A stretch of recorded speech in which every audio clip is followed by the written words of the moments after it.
kishte Jugoslavin. Ti ikte lakut Jugoslav. Natyrisht Enveri ka qenë, në njerë thonë që ka qenë jo sërbe, filo-sërbe, edhe kush e thonë për shembull. E thonë këta, edhe kuj këta shumë. Ish ministri i brendshëm i Italisë, i qeverisë kujslinge Tiranës, Kolbi Mirahe, i cili thotë, sërbët me sërbët, dhe kjo shkoj bëri marrëveshje me çetnikët. Shkoj bëri me marrëveshje me çetnikët të reakcionit që inshallah vini ju në pushtet, se ne do ju lëshojmë, madje marrëveshja kishte do kemi marrëdhënie të privilegjuara, do kemi taksa, do kemi dogana, do i kemi të përbashkëta, me fjalë Republike Shtati Jugosllave. E te kaloi dhe traktatin e Nagospirot. Dhe pasaj vjen prisha me Jugosllavinë në 48-ën dhe lidhja ngushtë me Rusinë.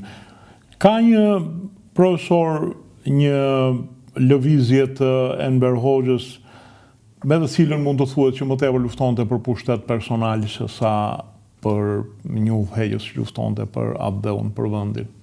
Jo. E identifikonte që luftonte për pushtet, pa dyshim që luftonte për pushtet.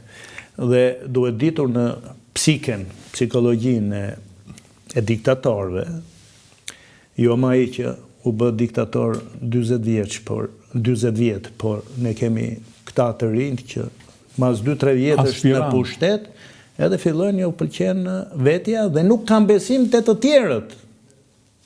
Nuk kanë besim te të tjerë dhe ky është problemi, domethënë. Dhe këtu vin, do të thosha edhe gabime që gjykimin tim, po kanë gjykuar të tjerët para meje, gabimet e Enverit kanë qenë, edhe me që ke fotografin me Stalinin këtu, ja ka thënë Stalini, e ka paralajmëruar për 3 gjëra për cilat Enveri po nxitonte shumë. Në 47-ën, kur shkon Enveri, te ajo parada e famshme që ka dhe fotografinë e pret Stalini, me një delegacion të fryrë, të themi, të gjithë të byros politike, edhe proces verbali i fjalimit është i botuar, e ke edhe në Shqip është përkthyer, edhe i thot, gjë e parë Stalini i thot, të lutem i thot, më prezantojnë qik me këta shokët, sikur se kish parë listën Stalini më përpara, me shokët e byros. Edhe fillon Koçi Xhoxhe, Kristo Themelko, Konushi, nuk e di kush qenë, domethënë ishin 7 vet delegacion me kështu. Dalë ndër, më fali, tha, çfarë përbërje fetare ka populli shqiptar, pyet Stalini. Enveri sikur e nuhati, tha, 70% janë musliman, tha, 20% ortodoks të krishterë dhe 10% katolik. Po miri, tha Stalini, po. Enver duhet edhe në byro duhet paraqitur kjo përbërje, tha.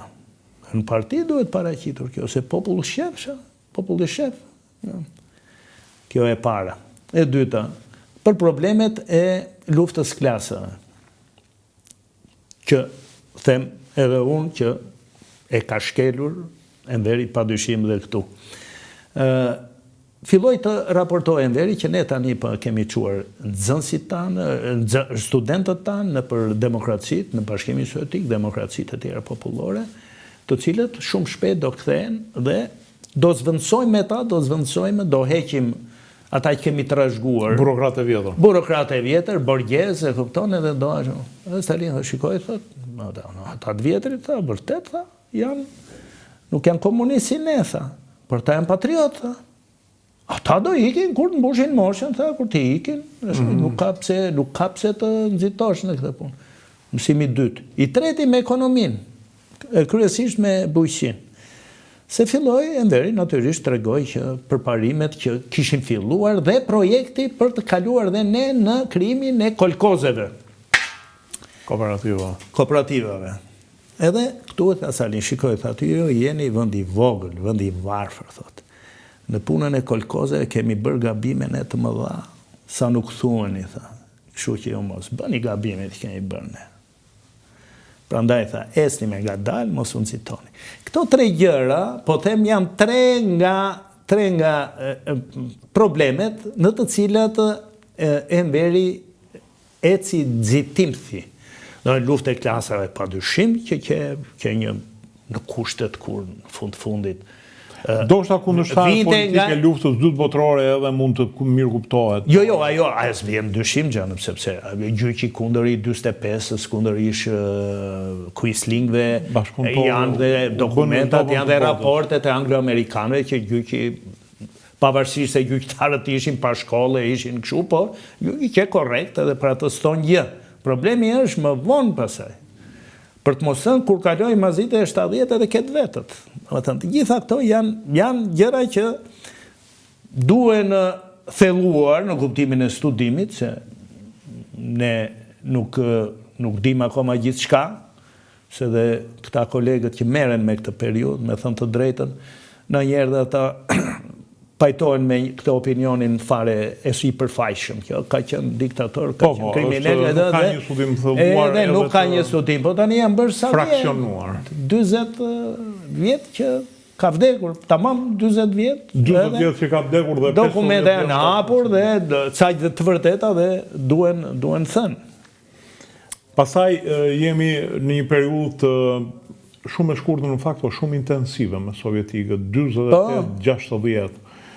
Sovjetikët këtu prun armatim, kryesisht. Solën armatim, solën specialist në fusha ndryshme, që nga ushtria, po të hemi dhe Ministri e Brendshme, solën specialist inxhinier, pa dyshim, se filloj të ngrije industria, mos harrojmë që filloj ngrijet industria.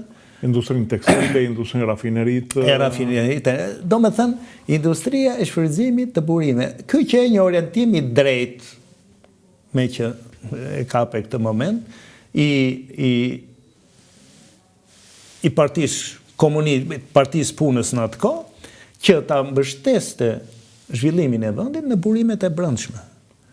Dhe u fillua, si që thati, me naftën, me kromin, me tekstilet, do me thënë, fushat umbon me transportin nëpërmjet hekurudhave dhe sigurisht një minimum transporti që ishe fare pa gjë, energjia elektrike, burimet e ujit, edhe kjo shfrytëzimi burimeve të ujit, pasaj u kalua më vonë dhe me metalet, apo me kromin, me bakrin e me të tjera. Do me thënë, orientua në këtë drejtim dhe kjo që një orientim i drejtë. Problemi me...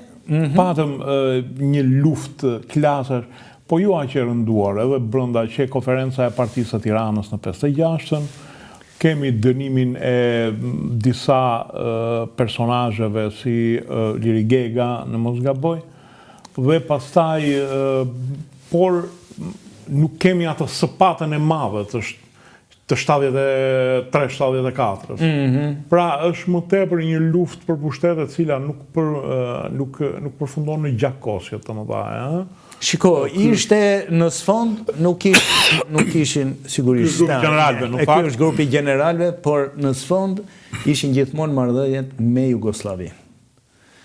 Mos harrojmë që në 48-ën, kur u nda përfundimisht nga Jugoslavia, Shqipëria, Jugoslavia vazhdoi aktivitete anti-shqiptare shumë të rënda.